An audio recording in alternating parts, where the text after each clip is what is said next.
ಇದು ಉದ್ದ ಹಾಕಲಿಲ್ಲ, ಉದ್ದಿಟ್ಟು ಹಾಕಲಿಲ್ಲ, ಸ್ವಲ್ಪ ಹಾಕ್ತೇನೆ.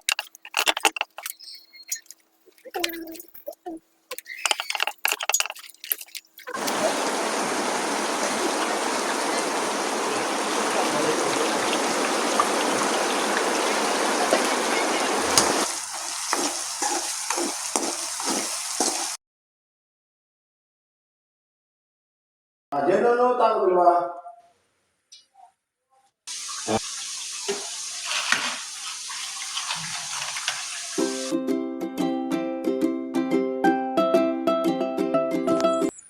ನೋಡಿ, ಈ ದಾಸವಾಳ ಗಿಡದಲ್ಲಿ ಎಷ್ಟು ರಾಶಿ ಹೂವಾಗಿದೆ ಅಂತೆ. ಫುಲ್ ಗಿಡ ಪೂರ್ತಿ ಕೆಂಪು ಕೆಂಪಿಗೆ, ಸುತ್ತಲೂ ಅಷ್ಟೇ ನೋಡಿ, ಅಷ್ಟೊಂದು ರಾಶಿ ಹೂವಾಗಿದೆ ನೋಡಿ.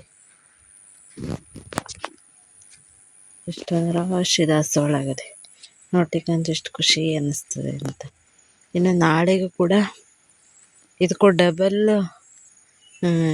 ಇದೆ ಹೂವಾಗೋದು. ಅಷ್ಟೇ ಮುಖ್ಯ ರಾಶಿಯಾಗಿದೆ ನೋಡಿ ಹೂವಿನ. ಸುತ್ತಲೂ ಅಷ್ಟೇ ರೌಂಡ್ ಶೇಪಲ್ಲಿ ಗಿಡ ಬೆಳೆದಿದೆ. ಸುತ್ತಲೂ ಹೂವು ಆಗಿದೆ. ಎಷ್ಟು ಚಂದ ಆಗಿದೆ ಗೊತ್ತಾ, ಸೋ ಬ್ಯೂಟಿಫುಲ್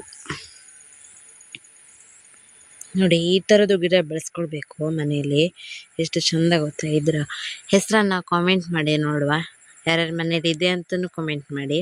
ಹಾಗೆ ಈ ಗಿಡದಲ್ಲಂತೂ ಎಷ್ಟು ಹೂವಿದೆ ಅಂತಂದರೆ ಹೇಳೋದಕ್ಕೇನೆ ಸಾಧ್ಯ ಇಲ್ಲ, ಅಷ್ಟು ಹೂವಾಗಿದೆ. ಮತ್ತು ಅಷ್ಟೇ ಹೂವು ನೋಡಿ ಅರಳಿ ಬಿದ್ದೋಗಿರೋದು ಒಂದು ರಾಶಿ. ಈಗ ಮನೆಯಲ್ಲೆಲ್ಲ ಹೂವನ್ನು ಕೊಯ್ದು ಒಂದು ಕಡೆ ಹೊತ್ತಾಕ್ತೀವಿ ನೋಡಿ, ಅವಾಗ ಒಂದು ರಾಶಿ ಗುಪ್ಪೆ ರಾಶಿಯಲ್ಲಿ ಹೂ ಬಿತ್ಕೊಂಡಿರ್ತದೆ ನೋಡಿ. ಅದೇ ಥರ ಇಲ್ಲೊಂದು ರಾಶಿ ಹೂವು, ಯಾರು ಕೊಯ್ದಿರೋದಲ್ಲ ಇದು, ಅಷ್ಟೇ ಹೂವು ಉದುರಿದು ಇರೋದು ನೋಡಿ. ಎಷ್ಟೊಂದು ರಾಶಿ ಹೂವಾಗಿದೆಯಪ್ಪ. ನೋಡ್ತಾ ಇದ್ರೆ ನನಗಂತೂ ನಿಜವಾಗ್ಲೂ ಹೌದು ಖುಷಿ ಅಂತ ಅನಿಸುತ್ತೆ ನೋಡಿ. ಎಷ್ಟೊಂದು ರಾಶಿ ಹೂವು, ಸೂಪರಾಗಿದೆ ಹೂವು ಕೂಡ ಅಷ್ಟೆ. ಮತ್ತು ಸ್ಮೆಲ್ ಇತ್ತು, ಇದು ತುಂಬ ಪರಿಮಳ ಈ ಹೂವು.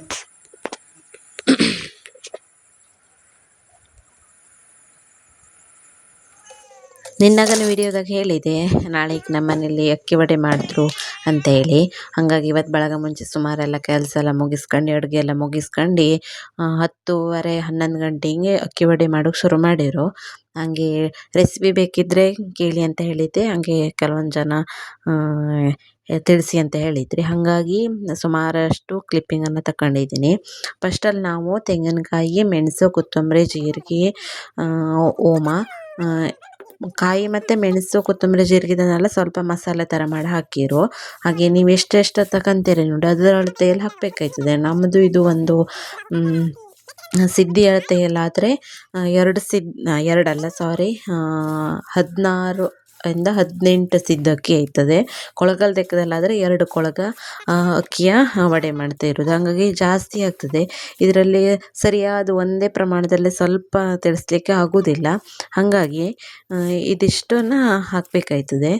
ಫಸ್ಟಲ್ಲಿ ಅಂತಂದರೆ ನಾವು 2 ಕೊಳಗ ಅಕ್ಕಿಗೆ 2 ತೆಂಗಿನಕಾಯಿ ಮತ್ತು 1 ಕೈ ಮುಷ್ಟಿ ಆಗುವಷ್ಟು ಒಣಮೆಣಸು ಮತ್ತು ಸ್ವಲ್ಪ 1 ಸ್ಪೂನ್ 2 ಸ್ಪೂನ್ ಆಗುವಷ್ಟು ಕೊತ್ತಂಬರಿ, ಜೀರಿಗೆ ಈ ಥರದನ್ನೆಲ್ಲ ಹಾಕಿ ಸ್ವಲ್ಪ ಮಸಾಲ ಮಾಡಿಕೊಂಡು ಆಮೇಲೆ ಅದಕ್ಕೆ ರುಚಿಗೆ ತಕ್ಕಷ್ಟು ಉಪ್ಪು ಮತ್ತು ಉದ್ದಿನ ಹಿಟ್ಟನ್ನು ಹಾಕಬೇಕಾಯ್ತದೆ. ಉದ್ದಿನ ಹಿಟ್ಟು, ಆಮೇಲೆ ಓಮ ಈ ಥರದನ್ನೆಲ್ಲ ಹಾಕಿ, ಮತ್ತು ಅರಿಶಿನ ಹಿಟ್ಟು, ರುಚಿಗೆ ತಕ್ಕಷ್ಟು ಉಪ್ಪು ಮತ್ತು ಅಕ್ಕಿ ರವೆಯನ್ನು ಮಾಡ್ಕೊಂಡಿರಬೇಕು. ಅದನ್ನು ಹಾಕಿ ಚೆನ್ನಾಗಿ ಕಲಿಸಿದ್ರೆ, ತುಂಬ ತೆಳುವಾಗೆಲ್ಲ ಕಲಿಸ್ಬಾರ್ದು, ಆದಷ್ಟು ಗಟ್ಟಿ ಇಟ್ಕೊಳ್ಬೇಕು ಹಿಟ್ಟನ್ನು. ಮತ್ತು ಅಕ್ಕಿ ವಡೆಯನ್ನೆಲ್ಲ ಒಂದೇ ಸರಿ ನಾವು ಪರ್ಫೆಕ್ಟಾಗಿ ಮಾಡ್ತೀವಿ ಅಂತಂದರೆ ಸಾಧ್ಯವೇ ಇಲ್ಲ. ಯಾಕೆಂತಂದರೆ ಇದೆಲ್ಲರ ಹತ್ರನೂ ಮಾಡಲಿಕ್ಕಂತೂ ಸಾಧ್ಯವೇ ಇಲ್ಲ. ಹಾಗೆ ತುಂಬ ಮಾಡಿ ಮಾಡಿ ಪ್ರಾಕ್ಟೀಸ್ ಆದಮೇಲೆ ಅದು ಕೈಗೆ ಒಂಥರ ರುಚಿ ಬರೋದು ಮತ್ತು ಪರ್ಫೆಕ್ಟ್ ಆಗ್ತದೆ ಅಂತಲೇ ಹೇಳ್ಬೋದು.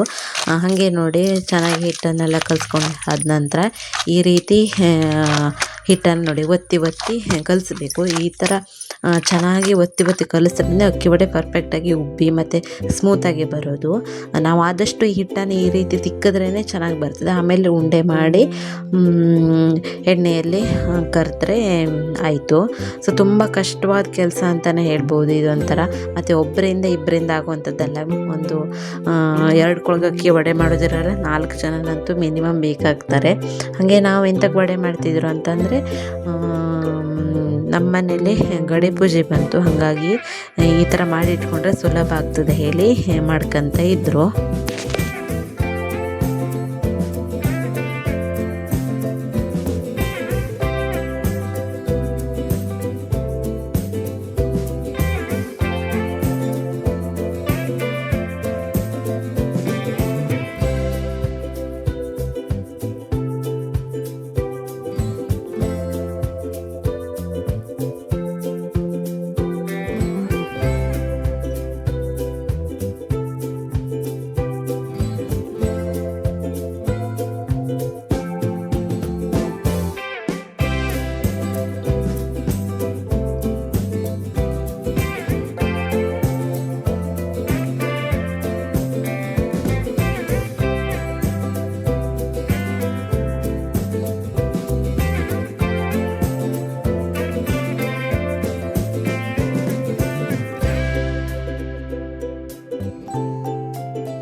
ನೋಡಿ, ಈ ವರ್ಷದ ಕೊನೆ ಬಸ್ಲೆ ಸಾರು ಮಾಡುವ ಎಳೆ ತೆಗಿತಿದ್ದೀವಿ.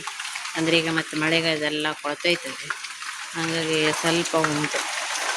ಅದಷ್ಟನ್ನೆಲ್ಲ ಕೊಯ್ದು ಖಾಲಿ ಮಾಡಕ್ಕೆ ಬಿಡಬೇಕು ಹೇಳಿ ಅಮ್ಮ ಈಗ ತೆಗಿತಾ ಇರು.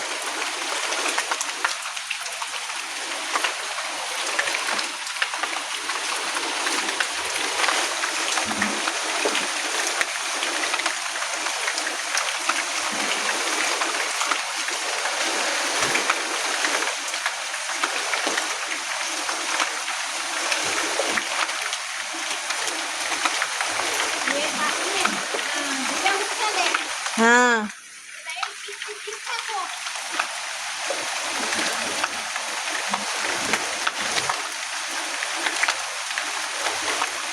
ಮಳೆ ಅಂತೂ ಒಂದು ಬೆಳಿಗ್ಗೆಯಿಂದ ಜೋರು ಹೋಯ್ತೇ ಅದು.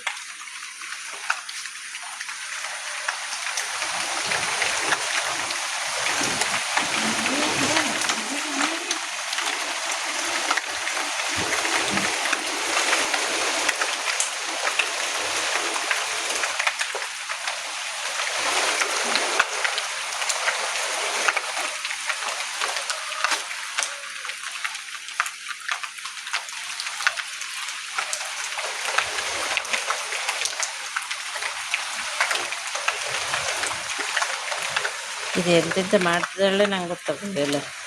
ಅರ್ಧ ಬಸ್ಲಿ ಎಲ್ಲ ತಗೊಂಡೋಯ್ತದೆ, ಅರ್ಧ ಬಸ್ಲಿ ಇಲ್ಲ ಹಾಕ್ತದೆ. ಇದು ಯಾರಿಗೂ ಮನೆಗೆ ಕೊಡೋ ಪ್ಲ್ಯಾನ್ ಆಗ್ತಾಯಿದೆ ಈಗ ಚೆಂದಾಗಿ.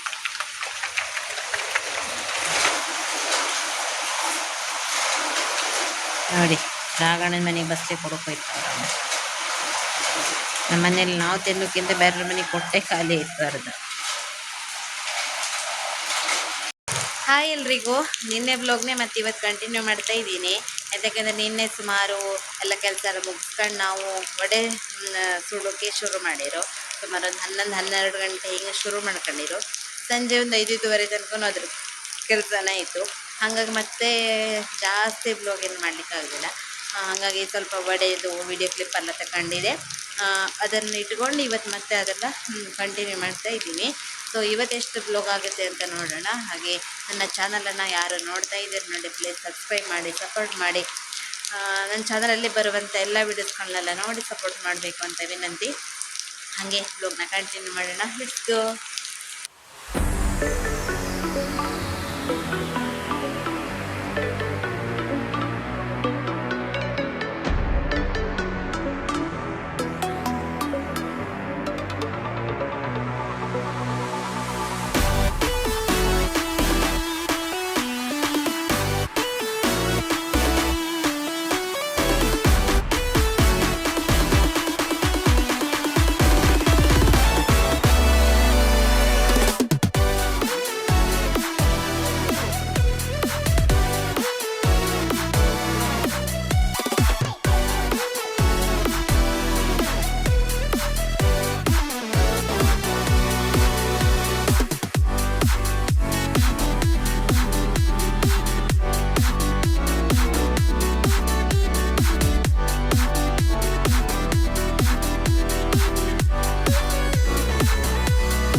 ನೋಡಿ, ಇವತ್ತು ನಾನು ನಿಪ್ಪಟ್ಟು ರೆಸಿಪಿಯನ್ನು ಮಾಡುವಂತ ಅಂದ್ಕೊಂಡಿದ್ದೀನಿ. ಅದಕ್ಕಾಗಿ ಇದಿಷ್ಟು ವಸ್ತುವನ್ನು ತಗೊಂಡಿದ್ದೀನಿ. ಇದ್ರ ಬಿಟ್ಟು ಮತ್ತು ಕೆಲವೊಂದು ವಸ್ತು ಎಲ್ಲ ಬೇಕು. ಅದನ್ನು ಹಾಕ್ತೆ ಯಾವುದೆಲ್ಲ ಬೇಕು ಹೇಳಿ ತೋರಿಸ್ದೆ. ಆಮೇಲೆ ಮೇಯ್ನಾಗಿ ಇದಿಷ್ಟನ್ನು ಬೇಕೇ ಬೇಕಾಗ್ತದೆ, ಅರೇಂಜ್ ಮಾಡ್ಕೊಳ್ಬೇಕು. ಹಾಗೆ ಇನ್ನು ಕೆಲವೊಂದೆಲ್ಲ ಇದಿಷ್ಟೊಂದು ಮೇಯ್ನಾಗಿ ಬೇಕಾಗಿರೋದು. ಇನ್ನು ಕೆಲವೊಂದು ವಸ್ತು ಎಲ್ಲ ಕಾಮನ್ ಆಗಿ ಪ್ರತಿಯೊಬ್ಬರ ಮನೆಯಲ್ಲೂ ಇದ್ದೇ ಇರ್ತದೆ. ಹಾಗಾಗಿ ಇಲ್ಲಿ ನೋಡಿ, ಸಾಸಿವೆ, ಆಮೇಲೆ ಪಚ್ಚಸರು ಬೇಳೆ, ಇದೇನು ಅಂತಂದರೆ ಓಮ, ಆಮೇಲೆ ಇದು ಪುಟಾಣಿ ಬೇಳೆ, ಜೀರಿಗೆ, ಕಡಲೆಬೇಳೆ, ಆಮೇಲೆ ಶೇಂಗಾ ಕಾಳು, ಮತ್ತು ಕರಿಬೇವಿನ ಸೊಪ್ಪು, ಹೀಗೆ ಇಷ್ಟು ತಗೊಂಡಿದ್ದೀನಿ. ಇನ್ನೂ ಯಾವೆಲ್ಲ ವಸ್ತುಗಳನ್ನೆಲ್ಲ ಸೇರಿಸ್ತೀನಿ ಅಂತ ನೋಡಿ. ಹಾಗೆ ನಿಪ್ಪಟ್ಟು ರೆಸಿಪಿಯನ್ನು ನಾನು ಹೇಗೆ ಮಾಡ್ತೀನಿ ಅಂತ ಕ್ವಿಕ್ಕಾಗಿ ಮಾಡುವ. ಹಾಗೆ ಬನ್ನಿ.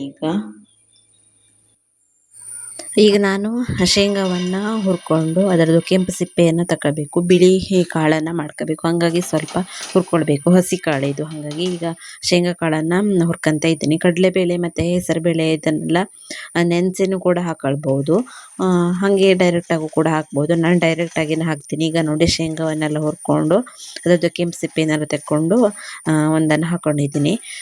ಈ ಥರ ಮಿಕ್ಸಿ ಜಾರಿಗೆ ಈಗ ಹಾಕ್ಕೊಳ್ತಾ ಇದ್ದೀನಿ. ನೋಡಿ, ಶೇಂಗಾ ಕಾಳು, ಆಮೇಲೆ ಪುಟಾಣಿ ಬೇಳೆ ಮತ್ತು ಹೆಸರುಬೇಳೆ, ಹಾಗೆಯೇ ಕಡಲೆಬೇಳೆ, ಓಮ, ಜೀರಿಗೆ, ಸಾಸಿವೆ ಇದನ್ನೆಲ್ಲ ಈಗ ಮಿಕ್ಸಿ ಜಾರಲ್ಲಿ ಹಾಕಿ ಸ್ವಲ್ಪ ಕ್ರಷ್ ಥರ ಮಾಡ್ಕೊಳ್ಬೇಕು. ಅಂದರೆ ತುಂಬ ನುಣ್ಣಗೂ ಅಲ್ಲ ಮತ್ತು ತುಂಬ ಗಟ್ಟಿನೂ ಅಲ್ಲ, ಮೀಡಿಯಮ್ ಆಗಿ ಅದೊಂದು ಕಡಿ ರೀತಿಯಾಗಿ ಮಾಡ್ಕೊಳ್ಬೇಕು. ಇದಕ್ಕೆ ನಾನು ಕರಿಬೇವಿನ ಸೊಪ್ಪನ್ನು ಕೂಡ ಹಾಕಿದ್ದೀನಿ, ಒಣಮೆಣಸು ಕೂಡ ಹಾಕ್ಬೋದು, ಉದ್ದಿನಕಾಳು ಕೂಡ ಹಾಕ್ಬೋದು, ಹೀಗೆ ಬೇರೆ ಬೇರೆ ರೀತಿಯೆಲ್ಲ ಹಾಕ್ಬೋದು.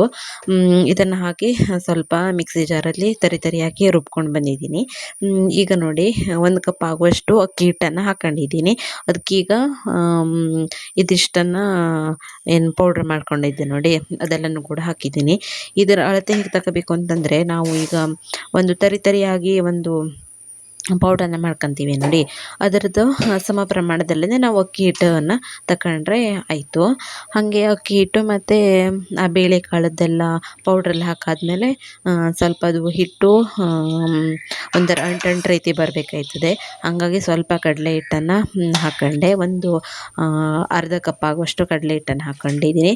ಆಮೇಲೆ ಖಾರದ ಪುಡಿ ಮತ್ತು ಅರಿಶಿನ ಹಿಟ್ಟು, ರುಚಿಗೆ ತಕ್ಕಷ್ಟು ಉಪ್ಪು, ಇದಿಷ್ಟನ್ನು ಹಾಕ್ಕೊಂಡು ಚೆನ್ನಾಗಿ ಈಗ ಮಿಕ್ಸ್ ಮಾಡ್ಕೊತಾ ಇದ್ದೀನಿ. ಎಣ್ಣೆನೂ ಕೂಡ ಹಾಕಿ ಕಲಿಸ್ಕೊಳ್ಬೋದು.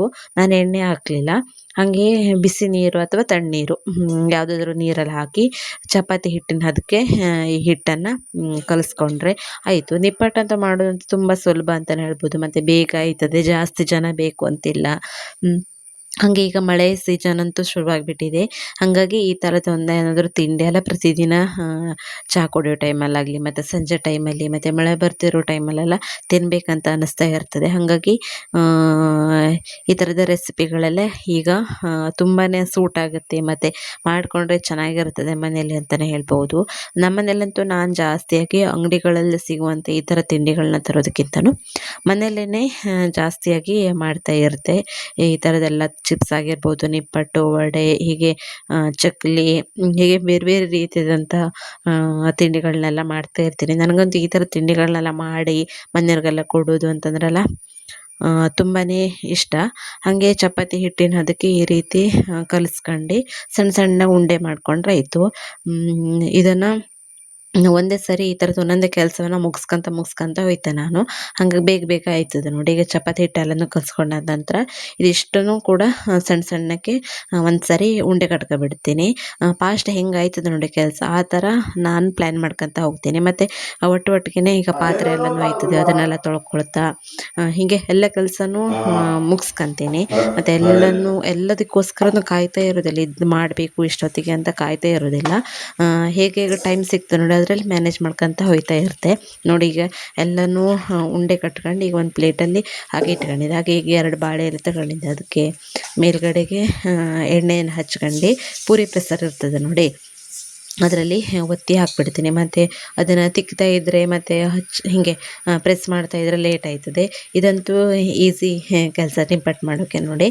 ಪೂರಿ ಪ್ರೆಸ್ಸರಿಂದ ನಮ್ಗೆ ಎಷ್ಟು ದಪ್ಪ ಬೇಕು, ತೆಳ್ಳಗೆ ಬೇಕು, ಯಾವ ಥರ ಬೇಕಾದ್ರೂ ಕೂಡ ಒತ್ಕೊಳ್ಬೋದು. ಹಾಗೆ ಈ ಥರ ಎಲ್ಲನೂ ಒತ್ತಿ ಒಂದು ಬಾಳೆ ಮೇಲೆ ಅಥವಾ ಇದನ್ನು ನಾವು ಡೈರೆಕ್ಟ್ ಕೂಡ ಬೇಯಿಸ್ತಾನು ಕೂಡ ಕೆಲಸ ಮಾಡ್ಬೋದು. ನಾನು ಒಂದು ಕಡೆ ಬೇಯಿಸ್ತಾ ಇನ್ನೊಂದು ಕಡೆ ಈ ಥರ ಒತ್ತಿ ಇಟ್ಕೊಳ್ತಾ ಮಾಡ್ತಾಯಿದ್ದೀನಿ. ಬೇಗ ಆಯ್ತದೆ, ಒಂದು ಕಡೆ ಬೇಯೋದು ಆಯ್ತದೆ ಮತ್ತು ಇನ್ನೊಂದು ಕಡೆ ಈ ಥರ ಟೈಮ್ ಕೂಡ ಸೇವ್ ಆಯ್ತದೆ ಒತ್ತಾ ಇರೋದ್ರಿಂದ. ಹಾಗೆ ಬೇಗ ಇದಂತೂ ನಾನೊಂಥರ ಅರ್ಧ ಗಂಟೆ ಒಳಗಡೆ ಒಂದು 50 ನಿಪ್ಪಟ್ಟಾಗುವಷ್ಟನ್ನು ಮಾಡ್ಕೊಬಿಟ್ಟಿದ್ದೀನಿ. ಅಷ್ಟು ಬೇಗ ಆಯಿತು. ಹಾಗೆ ಒಂದು 15-20 ದಿನ ಎಲ್ಲ ನಾವು ಇಟ್ಕೊಂಡು ತಿನ್ಬೋದು. ಮತ್ತು ಯಾರಾದರೂ ಸ್ಪೆಷಲಾಗಿ ನೆಂಟರೆಲ್ಲ ಬರ್ತಾರೆ ಅಂತಂದರೆ ಸಂಜೆ ಟೈಮಲ್ಲೆಲ್ಲ ಈ ಥರದಲ್ಲಿ ಮಾಡಿ ಇಟ್ಕೊಂಡು ಚಹಾ ಮಾಡುವಾಗ ಕೊಟ್ಟರೆ ಅವರಿಗೂ ಕೂಡ ಖುಷಿ ಆಗ್ತದೆ ನೋಡಿ. ಹಾಗೆ ಈ ಥರ ಎಲ್ಲ ಒಂದು ಕಡೆ ಪ್ರೆಸ್ ಮಾಡ್ತಾ ಒಂದು ಬಾಳೆ ಮೇಲೆಲ್ಲ ಹಾಕಿಟ್ಕೊಂಡು ಇನ್ನೊಂದು ಕಡೆಗೆ ಬೇಯಿಸ್ತಾ ಎಲ್ಲ ಒಂದು ಕೆಲಸ ಮಾಡ್ತಾಯಿದ್ದೀನಿ. ಸೊ ಖುಷಿ ಆಯಿತು ನನಗಂತೂ ನಿಪ್ಪಟ್ಟು ಮಾಡಿ. ಹಾಗೆ ರುಚಿ ಕೂಡ ಅಷ್ಟೇ ಚೆನ್ನಾಗಿ ಬಂದಿತ್ತು, ಕ್ರಿಸ್ಪಿಯಾಗಿರ್ಬೋದು, ಎಲ್ಲನೂ ಕೂಡ ಟೇಸ್ಟ್ ವೈಸ್ ಕೂಡ ಅಷ್ಟೇ ತುಂಬಾ ಚೆನ್ನಾಗಿತ್ತು. ನೀವು ಕೂಡ ಟ್ರೈ ಮಾಡ್ಬೋದು. ಹಾಗೆ ನೀವು ಇನ್ನು ಬೇರೆ ಯಾವೆಲ್ಲ ವಸ್ತುಗಳನ್ನೆಲ್ಲ ಹಾಕಿ ನಿಪ್ಪಟ್ಟು ಮಾಡ್ತೀರಾ ಅಂತ ಕೂಡ ಕಾಮೆಂಟ್ ಮಾಡಿ.